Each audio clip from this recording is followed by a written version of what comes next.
Because I couldn't speak, I was sent to serve a blind man of unknown origin. The blind man was mentally unstable and had a volatile temper, but he was gentle towards me. However, on the night before he regained his sight, I was sent out of the country by my family. My sister replaced me and became his comfort. 4 years later, when we met again, he cornered me against the wall, and in my panic, I blurted out, "Brother-in-law, please behave yourself." "Brother-in-law?" He laughed cynically. "I'm mentally ill, I play with taboos. Irene, I'm glad you could join Gallup. Gallup Group is a leading player in the domestic electronics technology industry, and they have a rigorous screening process for hiring."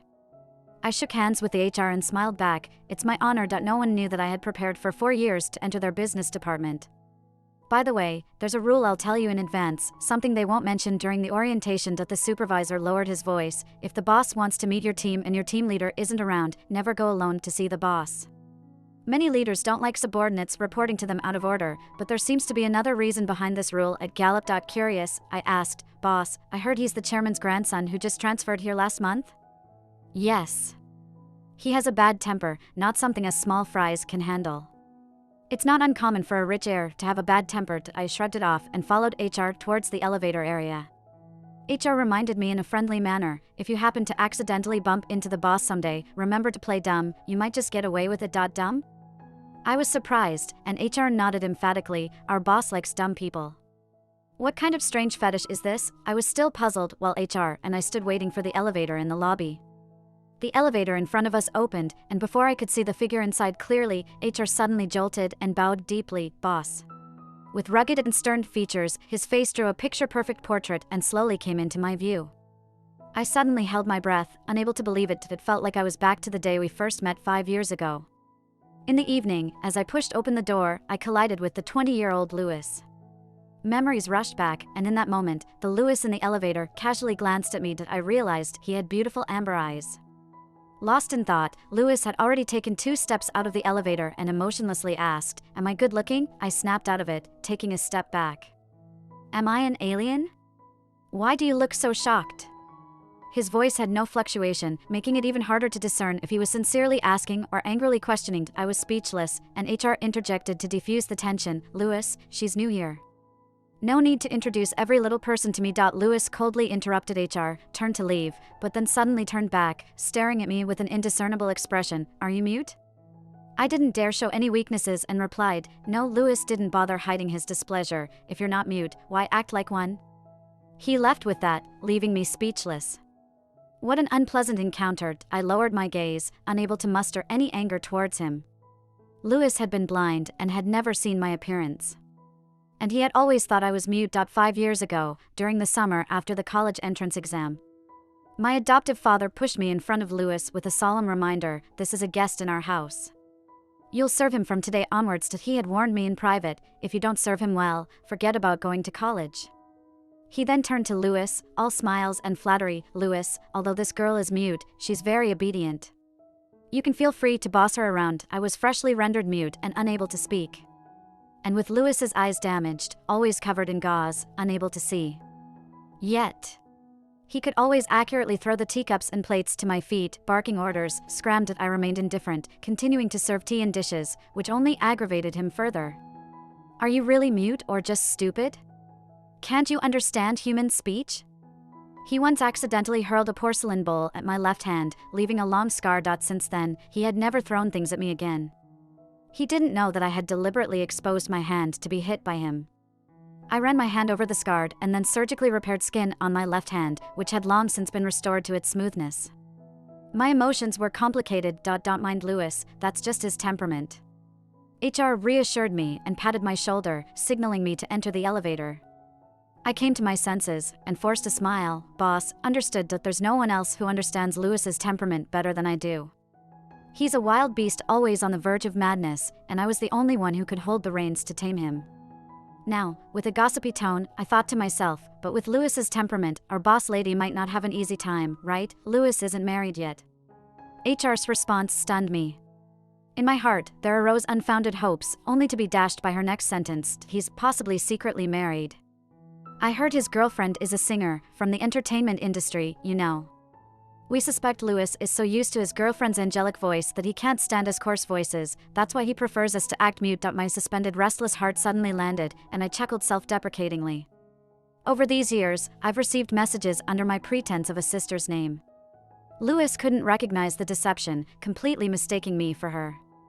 I told him I hadn't spoken because I was getting treatment for my voice, and he didn't doubt me, only expressing happiness for me. Until half a year ago, the last message she sent was, "I'm going to marry Lewis. Give me an address, and I'll send you a wedding invitation." On the night before Lewis regained his sight 4 years ago, my adoptive family hastily sent me out of the country. My sister took my place and became his comfort. I had always believed that Lewis wasn't that foolish, that he would be able to see through the deception. But over these years, my sister had effortlessly risen in the entertainment industry, becoming a popular singer. Still, Lewis made no move. That alone spoke volumes. I followed HR into the business department's office area, greeted colleagues, and settled at my desk. Although Lewis had regained his sight, his vision wasn't that good. As I sighed internally, I began sorting through the files on my desk, my gaze growing resolute. I came back for revenge. Whatever the reason, since Lewis was now on their side, we could only be enemies. Irene, let's go have lunch. Just after finishing up some business tasks, my department colleagues called me to join them for lunch. I followed them to the third-floor cafeteria. Shortly after leaving the elevator, several employees hurriedly approached us, muttering, "The boss is in the employee cafeteria today, run away." I froze, already being pulled back by my colleagues. Why couldn't he just stay on the 18th floor? And now he's acting up. In a mix of complaints and gossip, everyone was avoiding him like the plague. It seemed that boss was raised on poison, so toxic. Lewis had once said he was an unwanted lunatic. At that time, I didn't feel it.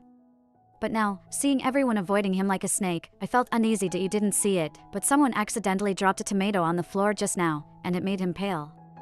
Colleagues' words entered my ears, and I hesitated, white-faced.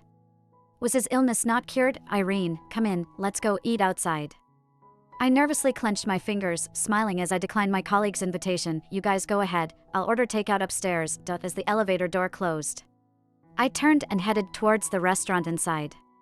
Lewis couldn't stand the sight of too much red, it reminded him of blood. And thinking of blood, he would go mad. Lewis had deliberately blinded himself. After witnessing his parents killed by a criminal, he had a mental breakdown and saw everything covered in blood. He tried to destroy his own eyes, but was saved and brought back. I had stayed by Lewis's side for a year, and he had only mentioned this incident to me once. That day, standing in the sunlight, he said with a smile, "Little mute, I feel like I'm no longer afraid of the color red. When I'm better, wear a red dress for me to see." Psychologists had also noted his increasingly stable mental state, nearing recovery. I had thought that after regaining his sight, his illness had been cured. I ran into the restaurant, but didn't find him. With a sudden foreboding feeling, I turned around and ran towards the restroom at the end of the corridor. Just as I neared the sound of flowing water, I abruptly stopped, coming back to my senses. Having steeled my resolve that morning to become his enemy, what was I doing now? I was torn, but suddenly, the sound of shattering glass echoed in the bathroom. "Wait for me, I'm going to the bathroom, I'll be right there." Without much thought, I shouted into the air, then rushed into the restroom. In front of the sink, Lewis was propped up against the counter in a disheveled state. There were shards of a broken fragrance bottle on the floor, and his suit cuffs were wet. I approached cautiously. "Lewis."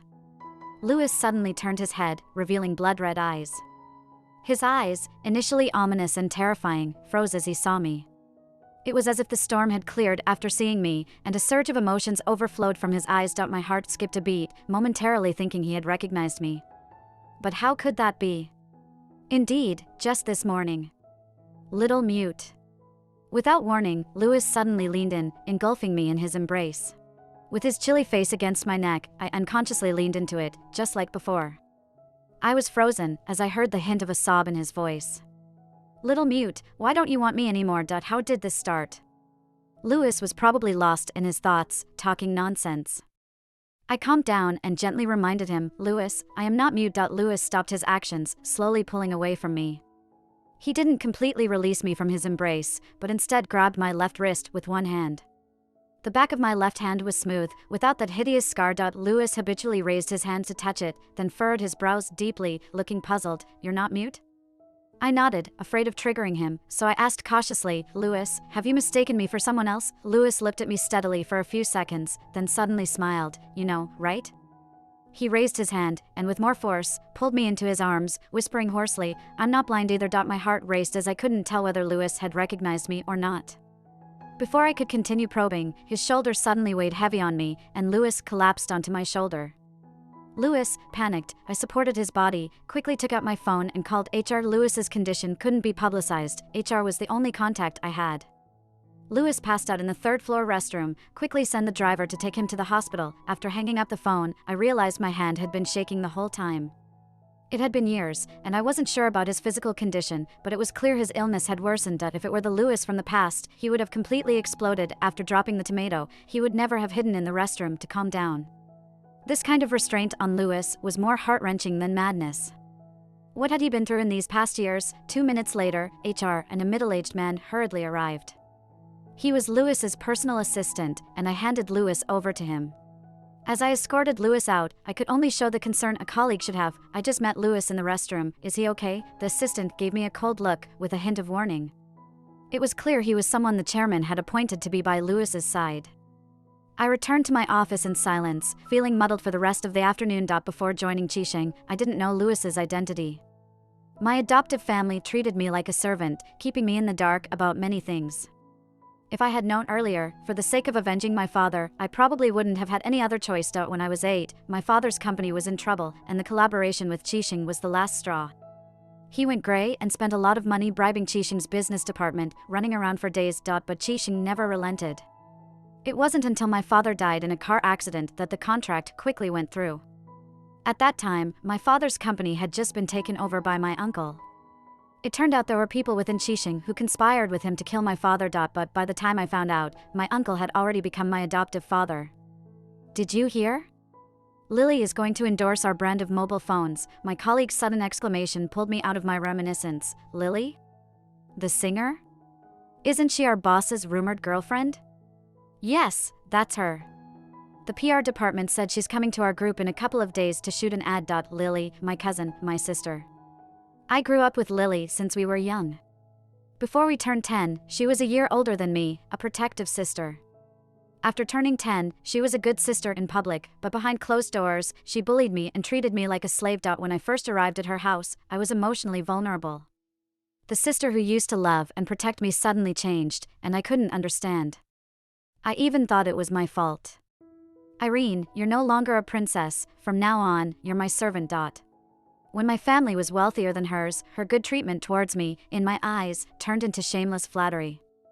I didn't understand how a person's heart could be so complex at such a young age. But in my senior year of high school, just because someone complimented my voice, she spiked my water with toilet cleaner. So, I had to act mute. After 4 years, with Lily coming to Qixing, I had to prepare a surprise for her. As I was devising my revenge plan, the office door suddenly burst open.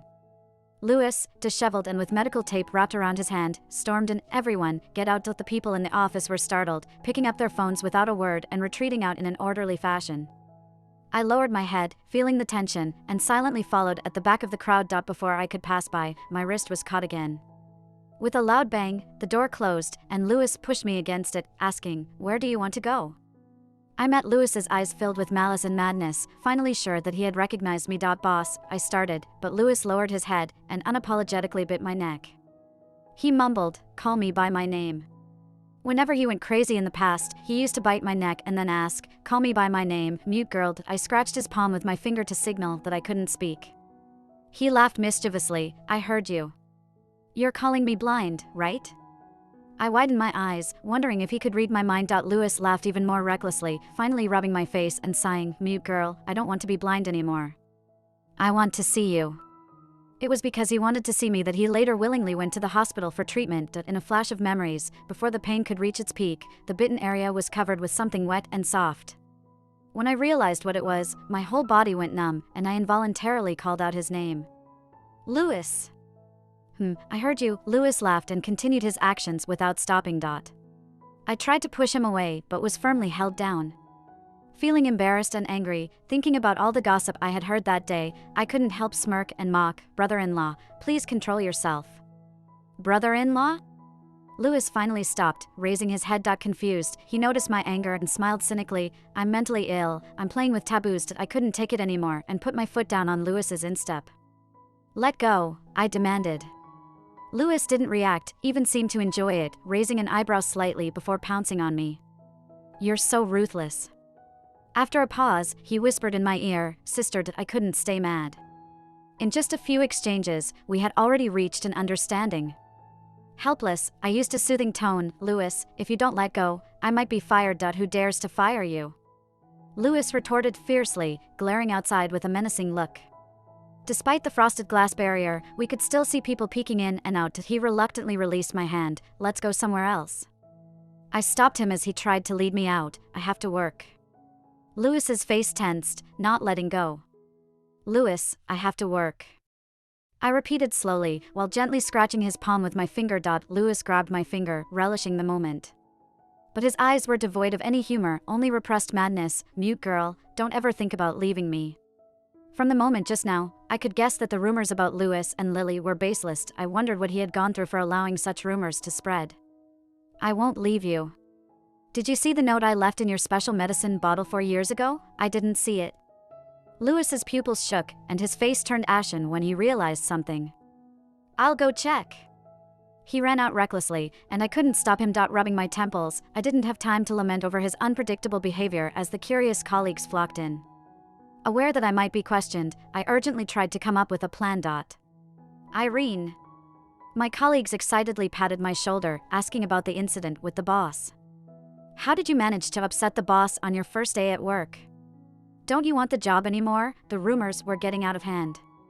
By the next day, the gossip had turned into, the new intern in the business department made the boss cry. Amidst the various gazes from my colleagues, I was informed, you've been transferred to the secretary department. It was clear that Louis had something to do with it. I hesitated, and HR added a cryptic message, you can still participate in the business department's work. If you don't want to switch, talk to Louis when he returns. Louis hasn't come to the company yet? He went to New York. What's he doing in New York? I wanted to ask, but seeing HR's obvious lack of enthusiasm compared to the day before, with a tinge of disdain in their eyes, I swallowed my words. The spreading rumors may have seemed like teasing, but behind the scenes, people were plotting. Getting involved with the boss on the first day at the company, who would believe in my innocence? Fortunately, I was prepared. In the afternoon, I reported to the secretary department, where the new colleagues gave me the cold shoulder. The female singer Lily was coming to the company day after tomorrow to shoot an ad. The team leader tossed a file at me sarcastically, saying, since you know Louis, you can be in charge of receiving Louis's people. I grabbed the reception process that fell into my hands, nearly laughing out loud. This must be what they call getting something for nothing. I kept my composure, but couldn't suppress the smirk on my lips. Destroying someone's relationship, moving up the ladder, and scrupulously shameless. The whispers of gossip were getting louder, and by the next day, the rumors had evolved into, the new intern in the business department made the boss cry. In the eyes of my colleagues, I had become the one who upset the boss on the first day at work. But I was prepared for the consequences. Later that afternoon, I reported to the secretary department, where my new colleagues eyed me with suspicion. Lily, the singer, would be coming to the office the day after tomorrow for an advertisement shoot. The team leader threw a file at me and said mockingly, since you know Louis, you can be in charge of receiving his guests. I held the reception process that fell into my hands, almost laughing out loud. Perhaps this was what they called gaining rewards effortlessly. I contained my amusement and watched as the office slowly fell silent. I turned down my gaze, trying to stifle the smile that threatened to break through. At a whisper, I turned around. Without hesitation, I retorted, let me make it clear, there is no relationship between Louis and Lily, there are no feelings involved. The man paused for a moment, then sneered contemptuously, but Lily hinted on a show that she would marry Louis, right? Who are you to clarify this for them? Lily had indeed been ambiguous about her relationship with Louis in public. If I hadn't met Louis in person, I might have been fooled by her too. Who am I? I pointed at myself shamelessly and smiled. I am the person who loves Louis to death. The expressions of the people around me changed, some indignant and speechless. I was about to sit back down after getting it off my chest when I heard a low chuckle behind me. I froze in place, knowing without having to turn around, feeling the awkwardness creeping up my toes. Louis. The colleague's greeting carried a mischievous tone, and the person who had just scolded me looked at me provocatively. I braced myself, slowly turned around, and locked eyes with Louis. There was a glint of mischief in Louis's eyes as he smiled unabashedly. He didn't bother looking at anyone else, his gaze fixed on me. Who is she? He asked himself as he walked towards me. She is Irene. As he got closer, he leaned in slightly. It seemed like he was speaking for everyone to hear. But it also felt like he was speaking only to me. He said, "She is the Irene that I love to death." In the elevator to the 18th floor, I covered my face and shrunk in the corner. Louis, with a delighted expression on his face, rested his hand on his forehead, teasing, "You have quite the self-awareness, little mute." He even had a playful tone mixed with a sense of pride, making my cheeks heat up even more. Luckily, the secretary's department was on the 17th floor, and in the blink of an eye, the elevator reached Louis's exclusive floor. I hurried out first, stepping into the spacious office space. When I lifted my eyes, all romantic thoughts dissipated. The wallpaper was black, adorned with intertwining red roses, creating a striking sight of the deepest crimson. I stood frozen in place, feeling as if I had plunged into an icy abyss. Louis followed behind me, asking mockingly, "Little mute, do you like the hell I've created for myself?" I opened my mouth to speak, my throat dry, but no words came out. "What's wrong? Are you going to cry?" Louis stood in front of me, flustered, touching my head, then my face, his hands finding no comfort. "Look, I found the note I left at the hospital. I left it there by mistake." He pulled out the note he had retrieved from New York that night, stammering as he explained, "If I had seen it earlier, I would have come looking for you, little mute. It's all my fault." The note contained my last words to Louis 4 years ago. "I'm going to Japan to study, don't go crazy, wait for me to come back." Irene. My uncle had arranged for me to go to England, but I had already made arrangements to sneak away to Japan along the way. Japan wasn't large, and there were only a few universities, so if Louis had truly wanted to find me, he could have done in these 4 years. I hadn't waited for him to come looking for me, so I had thought that our time together was nothing but a chance encounter and not significant. My former home, which no longer belonged to me, had become a shadowy prison, and I had been preparing to escape. Louis's unexpected appearance was a turning point, allowing me to see an opportunity. My uncle had sent me away, but I had also been plotting my own escape from the start. In a way, I had been using Louis from the beginning. I had been wrong, I had been bad. I had been too quick to turn away, leaving him alone and held. I composed myself and talked to Louis about the complications between me and my uncle's family. "I won't let them get away, will you stop me?" Louis was surprised. "Why would I stop you?"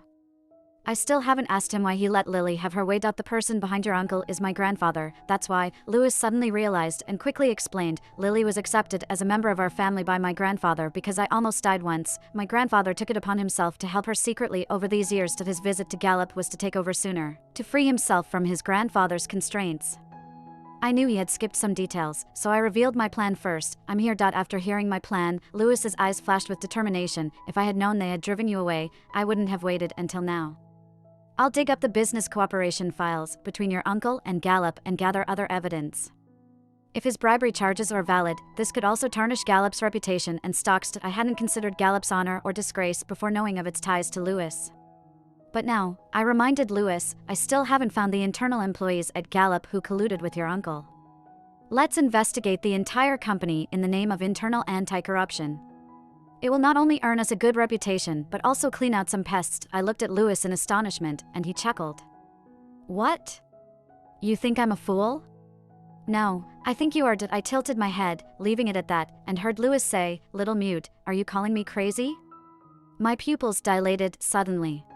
And Louis chuckled softly. "Good, I haven't taken my medicine today." As soon as he said that, a scorching hot kiss descended, as if trying to devour me. My thoughts were still on planning when, between gasps, I unconsciously called out, "Lily." My lips stung, and Louis warned teasingly, "Say my name. Little crazy." My little crazy. The day Lily came to Gallup, there was a crowd of paparazzi and fans gathered at the entrance of the building. Usually, these events were kept under wraps, but Lily leaked the news in an attempt to showcase that she had climbed aboard Louis's ship. After lingering at the entrance for nearly half an hour, despite several prompts, Lily hadn't entered the building. Her assistant had come in ahead, boldly asking, "Where's Louis? Why isn't he coming out to welcome the guest himself?" People from the reception team looked at me, displaying various expressions. I replied professionally. Louis arranged for me to handle the reception. "Who do you think you are?" Lily agreed to this advertising deal because of Louis. Let Louis come out to greet her. Lily and I were old acquaintances, and I believed she would be more pleasantly surprised to see me than Louis did. In the assistant's uncertain look, I smiled and said, "Tell her that someone named Irene is waiting for her." The assistant hesitated for a moment before running back outside. A colleague couldn't help but remind me, even though we're the brand side, when a star arrives, according to protocol, someone from our team should go out to receive them. I glanced at the photographer nearby, who was ready with the camera, and calmly replied, "She's not worthy." The words of Lewis's near-public confession had already spread through the company, and coupled with Lewis's open display of affection towards me in recent days, some of my colleagues had picked up on something. People around fell silent and stepped back to wait for the show. This time, they didn't have to wait long before Lily, in a red dress, hurriedly approached the entrance. After causing a delay for an hour, her makeup remained impeccable, but her hair was slightly disheveled. As she entered, she quickly glanced around, her eyes soon settling on me, her expression momentarily twisting. I waited calmly in place until she rushed over and then greeted her with a smile. "Lily, it's been a while." Lily's pupils dilated suddenly, her lips quivering, her face turning ugly. She still thought of me as a mute. Being in the entertainment industry for years, Lily quickly regained her composure after the initial stumble. "Irene, you're back?" she exclaimed, then quickly added with a look of shock and innocence, "After you left abruptly, both Eve and I were worried, especially Lewis." I couldn't stand her faint kindness and interjected, "It's work time now. If you want to catch up, why don't we do it while we work?" The product exhibition hall on the first floor of Gallup had been set up, and Lily wanted to familiarize herself with the products and take a few visiting photos. As an escort, I accompanied Lily inside, with the photographer capturing moments from a distance while the other staff waited outside. At this distance, no one could overhear our conversation. Lily couldn't contain herself and spoke first. "It seems like you've been living well abroad all these years, even your muteness has been cured." I replied lightly, "I was never a mute." "You drugged my water with toilet cleanser. Do you know?" She realized suddenly, "You weren't actually poisoned back then. You know that drinking too much toilet cleaner can kill a person?" Lily chuckled, "I know, but if you die, you die. After all, you're just a dog in our family." "Are you also dismissive of life?" My voice wavering, I asked. "It was your dad who had someone run my father over back then, right?" Lily looked around cautiously, noticing the photographer focusing on the corporate introduction displayed on the wall. She shifted her gaze back, lowered her voice, and sneered, "Yes, I'm not afraid to admit it, you can't get revenge anyway. Do you think you coming back now can make a difference? Even Lewis is already mined." I stopped in my tracks, staring fixedly at this unfamiliar sister. "You pretended to be me and fooled him. He doesn't like you." Lily gazed back. "I don't want his liking. I just want to take away someone you like. Just like I don't really like singing, but wasn't your childhood dream to become a singer? So I took it away. I sang the songs you wrote, denying your music dreams. Fans even praised me as a genius songwriter." I was stunned and speechless for a while, unable to hold back the question that had been weighing on my heart for over a decade. "Why?" Lily's eyes flashed with resentment. "Who let you snatch away my favorite doll back then, a doll?" Before I could ask, there was suddenly a commotion from the sidelines. Lily's assistant rushed towards the photographer frantically, trying to smash the camera in his hands. "Stop. Stop. You're not allowed to take any more pictures." Lily looked over in confusion, then turned to me with a look of suspicion. I pulled out the mini microphone from my sleeve and waved it at her. "Forgot to mention, we were live just now. Just before the crowd closed in." I leaned in close to Lily, whispering in her ear with a smile, "Also, Lewis is mine." Like the first domino falling, Lily's scandals kept coming to light one after another, and public opinion was in an uproar.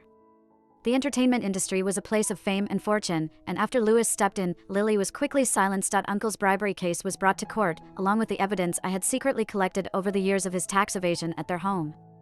Yet my father's accident was ultimately ruled an accident, with no possibility of reopening the case even with Lily's admission. "Irene, I have the evidence of Lewis committing murder." When Lily called. "The annual conference of Cherishwin was just about to begin. After you left years ago, I took care of him in your place and he went crazy and almost killed me." Lily's image in the industry was indeed that of a fragile and sickly woman. "If I release the evidence, do you think Lewis will get away unscathed?" "Spare my father, and I'll keep quiet." I fell silent for a moment and asked her, "Do you know why Lewis's grandfather has been indulging you these past years? Allowing her to maintain an ambiguous relationship with Lewis in public, leveraging Lewis's name to climb the ranks." "Of course, it's because his grandson nearly killed me." "No. It was because he genuinely liked you and wanted you to be his granddaughter-in-law." Lily hurriedly denied on the phone, but I paid no attention. "Just like that doll back then, I asked if it was a gift from you, and it was only after you agreed that I took it. I thought our relationship was worth a gift." Uncle brought Lily from the countryside to seek refuge with my father. In the first few years, they were living as dependents, inevitably leading to sensitive thoughts. But when it came to the farmer and the snake, it was pure malice at heart. Lily, someone like you doesn't deserve to be liked by anyone. Lily almost desperately shouted, and what about Louis? He's a madman. I calmly interrupted her, he's fine, and I like him. After saying that, I raised my head and saw Louis standing not far away. He crossed his arms and raised an eyebrow, smiling at me, little mute, come here. As the host went up on stage, the conference began with a roar of noise covering every corner, but my heart suddenly became calm. I walked past the clamor, heading towards Louis. Louis reached out his hand to me. I took his hand, and he pulled me as we ran out. Louis, you're about to speak on stage soon. Louis laughed recklessly, then they can call me crazy during my speech. All the voices were left behind. The night was hazy outside. The car racing towards the moon on the edge of the city, heading towards a destined end. Throughout the journey, neither of us spoke. But there was a strange feeling that we were eloping. When we reached the halfway point outside the house, Louis stopped and turned back, revealing a pair of dark eyes. Little mute, you can still escape now. He said this, but then grabbed my hand with a fierce grip, his expression fierce, almost as if he was saying he would break my legs if I dared to run. I took a step forward, pushing him into the house before him, and then, on my tiptoes, I kissed his face. Just before our lips met, Louis tilted his head slightly, a look of triumphant malice in his eyes. As the heat enveloped us, consuming my reason in a blaze of fire, there was a sudden chill at times. Sensing what it was, I frowned. Take off the watch. Do you remember what you said when we first saw a psychologist at the Song family? I struggled to recall. In an attempt to cover up his lack of throwing things, he became more verbally vicious. I was usually calm, but any slight delay would provoke Louis's unpredictable temper. Will a mute cause your leg nerves to degenerate, or was your legs put on slow motion? Too bad, I'm blind, otherwise I could see a mute sloth crawling like a dog. Later, when the psychologist arrived, he asked me about Louis's mental state in recent days. With a mind for revenge, I typed out 4 words in the voice software, impatient premature ejaculation. And I only pressed play on the last 2 words. Thinking about this, I froze and twisted my waist to escape. Little mute, I'm merciful. Louis grabbed my waist and said seriously, let's stop when this watch breaks. I gritted my teeth and cursed half-heartedly, Louis, you madman. Louis leaned down, nonchalantly saying, yes, but a madman who loves you. From a young age, Irene had a dream of music. However, after she turned 10, her dream was shattered. Her father died tragically. And she was taken in by her uncle, setting her life on a different path. The respected elders wanted her to serve as a maid to show filial piety, while her own sister forced her to drink dirty water in the house. Irene tried to seek help, but her cries were dismissed as emotional distress after losing her parents. Because the Song family dressed her in beautiful dresses, sent her to the best schools, they still treated her kindly and warmly in public. But the wounds on her body were invisible. Her uncle's family constructed a terrifying valley for her. No one believed what she said. Irene became a mute. Silent, enduring, quietly plotting her escape alone. But on the eve of her escape, a madman came to the house. When Louis first arrived at the Song family, Irene detested him. She was ready to escape the clutches of her uncle once she went to university. But because of Louis's arrival, she couldn't even finish her college education. She was trapped. Every day, she faced a madman who was constantly throwing things, his temper erratic. Do you like serving people like this? Get out! Who likes it? When Lily forced her to write songs, Irene smashed Lily's guitar, flipped the desk, and even stomped fiercely on it. Irene, are you crazy? In Lily's shock, Irene ran towards the neighboring villa. The villa next door belonged to Louis, and as Irene ran inside, Lily could only stand at the door dumbfounded. Standing at the door, teasingly, Irene used the voice feature to say to Lily, sorry, it seems I've been infected with madness. Before Lily had enough time to enjoy Irene's frantic escape, a dark voice suddenly came from behind. Infected? Madness? Irene turned around and saw Louis with a stormy expression on his face. Before he went crazy, Irene quickly typed a message. Be like you, isn't it good? Louis was taken aback, puzzled, but the next second, he burst into laughter. After he laughed enough, he turned fierce again. Little mute, don't regret it. Irene had no regrets. In a way, that was the easiest year Irene spent at the Song family.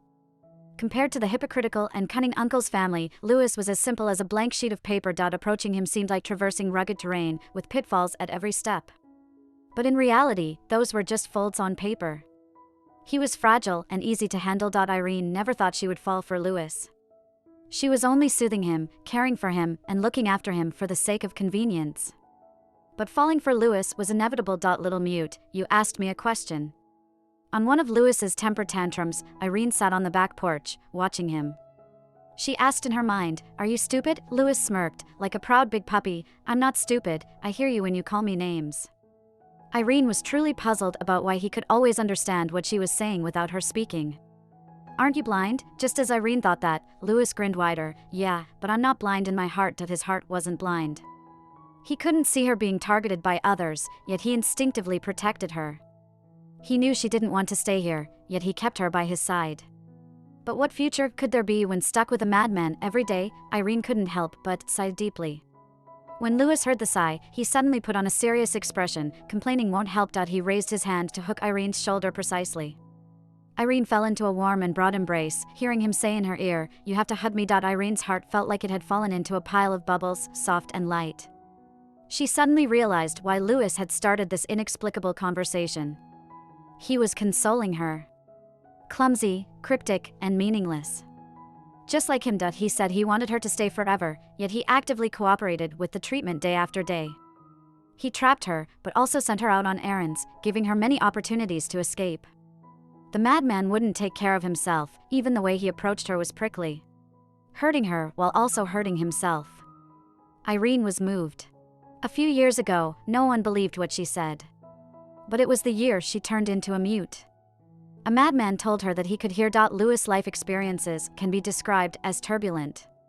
Shortly after he was born, due to his aunt's negligence, he was abducted by human traffickers. The woman who bought him had a mental illness, often treating him like a toy, manipulating him as an object.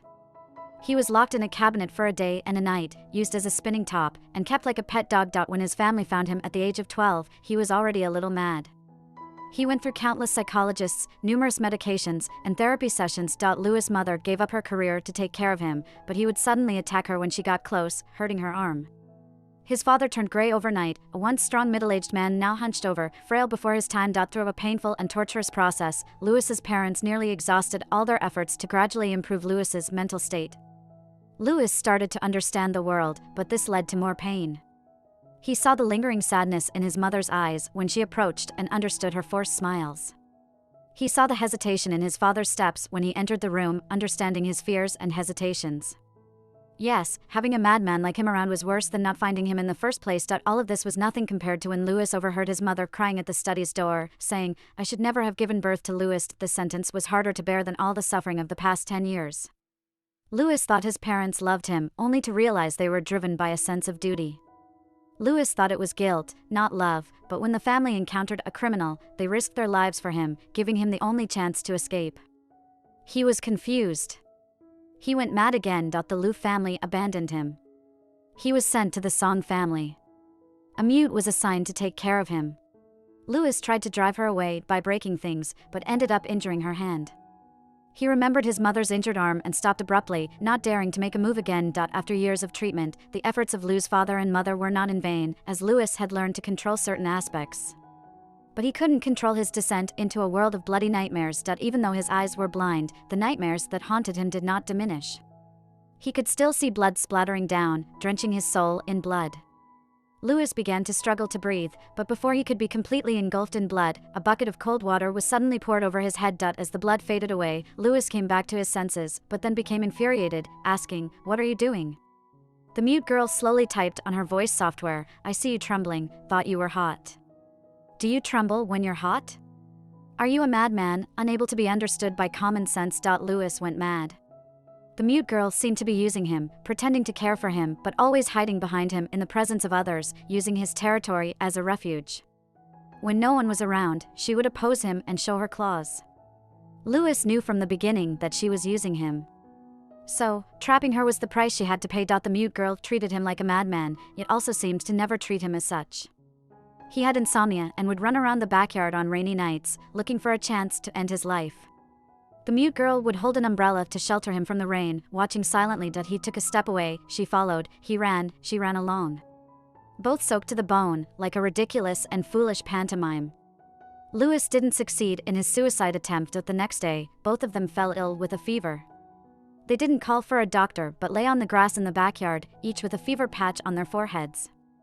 Louis asked, "What did you do last night?" The mute girl typed, I played with you. He was a madman, sometimes unable to comprehend the mute girl's mind. She was his nemesis. And also his medicine. Louis began to anticipate the day his eyes would regain their sight. The redness in his eyes turned into the hem of a fluttering wedding dress. He didn't know the mute girl's name, but he had already started to imagine what she would look like marrying him. He lifted the veil and saw a beautiful girl kneeling by the bed. Unprecedented joy spread across Louis's face, but when he looked into the girl's eyes, it instantly turned into a cold frost. This wasn't his mute girl. Louis wanted his mute girl. But his family said that Lily had been taking care of him from start to finish. Lily's school confirmed that she had stayed at home that year due to a throat injury. The servants also confirmed that there was only one girl in the house, Lily. Most importantly, even the psychologist who had met the mute girl, a person that Louis had clearly seen, said that Lily was the mute girl. His grandfather didn't believe him, no one believed him. They all thought he was just having delusions again. Louis went mad, and no one indulged him like the mute girl did. He was sent to a psychiatric hospital in New York. When Lily came to see him, she whispered in his ear, "Who would really like a madman? Your mute girl doesn't want you anymore." Louis suddenly remembered that the mute girl had approached him to use him. She had always been eager to leave. He didn't believe the mute girl no longer wanted him, but he still lacked the confidence to convince himself. Who would like a madman anyway? Sometimes, Louis would doubt himself, wondering if the so-called mute girl was just his imagination. He was blind and had never seen her, not even in dreams. After losing his parents, he met the mute girl. She had saved him countless times when he wanted to die. After losing the mute girl, there was no one to save him. Louis sought death while also trying to save himself. In moments of seeking death, he couldn't find a reason to live. In moments of self-preservation, he thought of the mute girl. He became more controlled, more restrained in his madness. He knew that the more he pretended to be normal, the greater the chance of finding the mute girl, and the greater the chance of keeping her around. He pretended very well. Even when he reunited with Irene, he clearly recognized her from the first glance, but pretended not to care.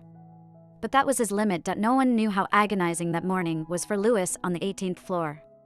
He wanted to pretend they were strangers, start fresh as a normal person, and get to know her.